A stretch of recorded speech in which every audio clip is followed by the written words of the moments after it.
الرحمن الرحیم۔ السلام علیکم ورحمۃ اللہ وبرکاتہ۔ امید ہے آپ سب خیر عافیت، ایمان اور صحت کی سلامتی کے ساتھ ہوں گے۔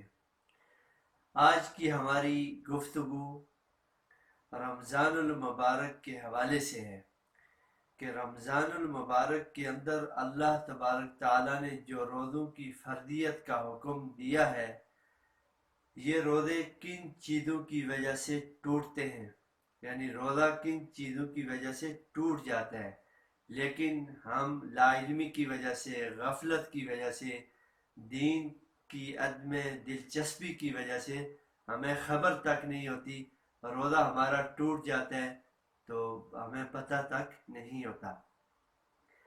تو آپ کے سامنے چند ایسی چیزوں کا ذکر کیا جائے گا جن سے روزہ ٹوٹ جاتا ہے۔ تو سب سے پہلے ایک فارمولہ سمجھ لیں، فارمولہ کلیہ اور اصول سمجھ لیں روزہ ٹوٹنے کا۔ جس طرح 2 جمع 2 4 ہوتا ہے، یہ اتھینٹک بات ہے، اسی طرح روزہ ٹوٹنے کا ایک اصول کلیہ اور ایک ضابطہ شریعت نے مقرر کیا ہے۔ سر کے بالوں سے لے کر پاؤں کے ناخنوں تک جسم کے کسی بھی حصے سے کوئی بھی چیز داخل کی جائے، ٹھیک ہے، خواہ وہ کھانے کے اعتبار سے ہو، پینے کے اعتبار سے ہو، قوت کے اعتبار سے ہو، دوائی کے اعتبار سے ہو، اگر وہ چیزیں معدے کو تقویت پہنچائے، معدے کو طاقت پہنچائے، تو ایسی چیزوں سے، ایسے کاموں سے روزہ ٹوٹ جاتا ہے۔ یہ ایک اصول ہے۔ اصول کیا ہے کہ ہر وہ چیز جو جسم میں داخل ہو کر معدے کو تقویت، طاقت بخشے، اس سے روزہ ٹوٹ جاتا ہے۔ تو سب سے پہلے بات کرتے ہیں روزے کی حالت میں انجیکشن، گلوکوز وغیرہ، یہ جو چیزیں استعمال ہوتی ہیں، ان سے روزہ ٹوٹتا ہے یا نہیں ٹوٹتا۔ تو کہتے ہیں کہ سب سے پہلے تو ہم ان چیزوں کا ذکر کریں گے یعنی جن سے روزہ ٹوٹتا ہے، اور بعد میں وہ بھی کریں گے جن سے نہیں ٹوٹتا، کیونکہ یہ دونوں اشتراک ہیں، ملی جلی ہیں تقریباً، تو انشاءاللہ کوشش کریں گے دونوں چیزوں کا تذکرہ ہو جائے۔ تو سب سے پہلے یہ جان لیں کہ روزے کی حالت میں انجیکشن اور گلوکوز چڑھانے کی وجہ سے روزہ نہیں ٹوٹتا۔ اور اسی طرح کان کے اندر اگر کوئی آدمی دوا ڈالتا ہے، اور اسی طرح ناک میں دوا ڈالتا ہے یا پانی چڑھاتا ہے صحیح طرح اوپر، تو اس وجہ سے روزہ ٹوٹ جاتا ہے۔ برخلاف اس کے آنکھ میں دوا ڈالے، آنکھ میں سرما لگائے، اس سے روزہ نہیں ٹوٹتا، کیونکہ آنکھ کا سرما لگانا، دوائی ڈالنا، یہ معدے کو تقویت نہیں پہنچاتا، برخلاف کان اور ناک کے، کیونکہ وہاں جو بھی دوائی ڈالی جاتی ہے، جو بھی پانی ہے، تو وہ سیدھا سہران کر کے معدے تک پہنچتا ہے۔ اور اس کے بعد سر میں تیل لگانے سے روزے پر کوئی اثر نہیں پڑتا۔ اور اس کے بعد مسواک، ہم جو مسواک استعمال کرتے ہیں، مسواک اگر تازہ ہے، تر ہے، اس کا ریشہ اتنا ہے کہ وہ منہ بھر گیا اور وہ حلق سے نیچے اتر گیا، تو اس سے روزہ ٹوٹ جائے گا۔ ہاں خشک مسواک ہے تو اس صورت میں آپ مسواک کر سکتے ہیں۔ ہاں ذائقہ اس کا نہیں جانا چاہیے، اس کا ریشہ حلق سے نیچے نہیں جانا چاہیے۔ اور اسی طرح مسواک کی وجہ سے مسوڑوں سے، مسوڑے جو کمزور ہوتے ہیں ان سے جو خون نکلتا ہے، اب خون کی 2 صورتیں ہیں۔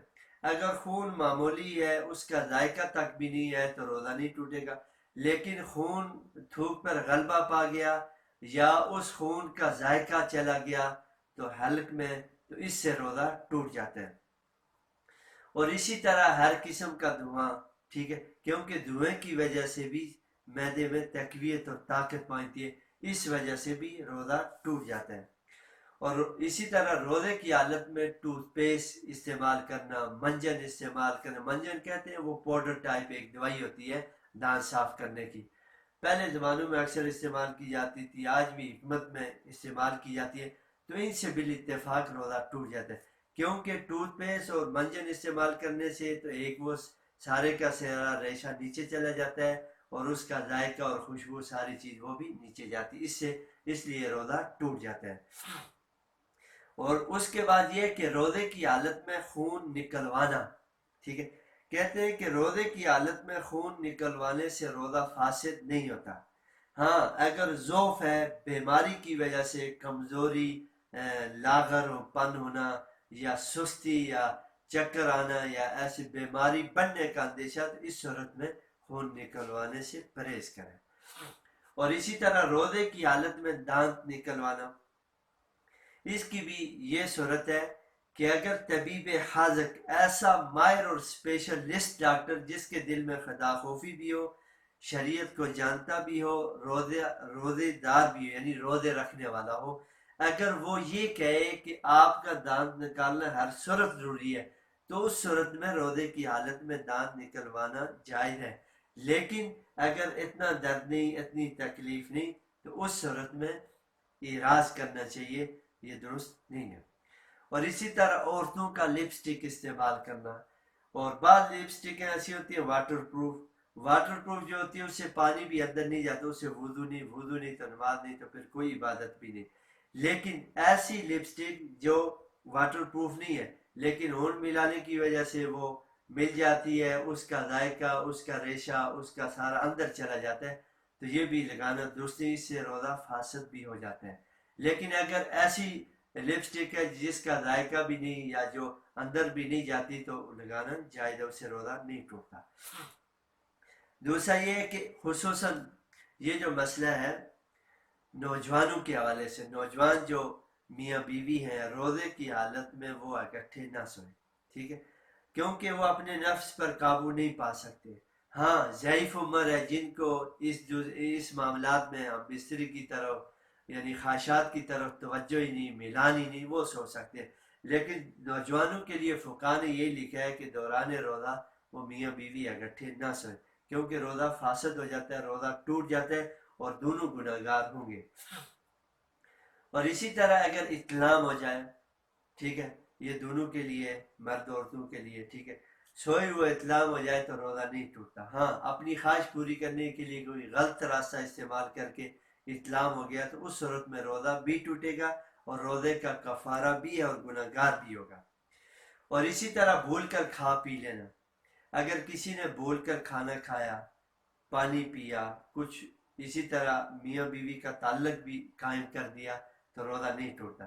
لیکن دورانے کھاتے ہوئے، دورانے پیتے ہوئے اگر کسی نے یاد کرا دیا یا خود یاد آ گیا کہ یار میرا روزہ ہے، تو جو لقمہ منہ میں وہ نکالنا ضروری ہے، اگر وہ نیچے کر دیا پھر بھی روزہ ٹوٹ جائے گا۔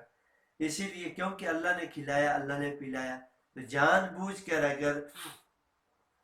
بوجھ کر تو کوئی بھی مسلمان روزہ نہیں توڑتا، لیکن اگر جان بوجھ کر توڑے گا تو وہ ٹوٹے گا۔ لیکن بھولے ہوئے جتنا کھائے پیے اچھی طرح سیر ہو جائے روزہ نہیں ٹوٹتا، ٹھیک ہے۔ تو یہ روزے کے مسائل تھے کہ جن چیزوں سے روزہ ٹوٹ جاتا ہے۔ اور بھی بہت ساری چیزیں ایسی ہیں لیکن آج کے لیے اتنا ہی کافی ہے۔ انشاءاللہ امید ہے کہ آپ ان چیزوں پر توجہ فرمائیں گے تاکہ ہمارے روزے ضائع نہ ہوں۔ اللہ کی حضور ہمارے اس پرفتن اور مادیت کو دور میں روزے کیا ہوں، اللہ کے بارگاہ الہی میں پایا تکمیل تک اور قبولیت کا شرف ان کو ملے۔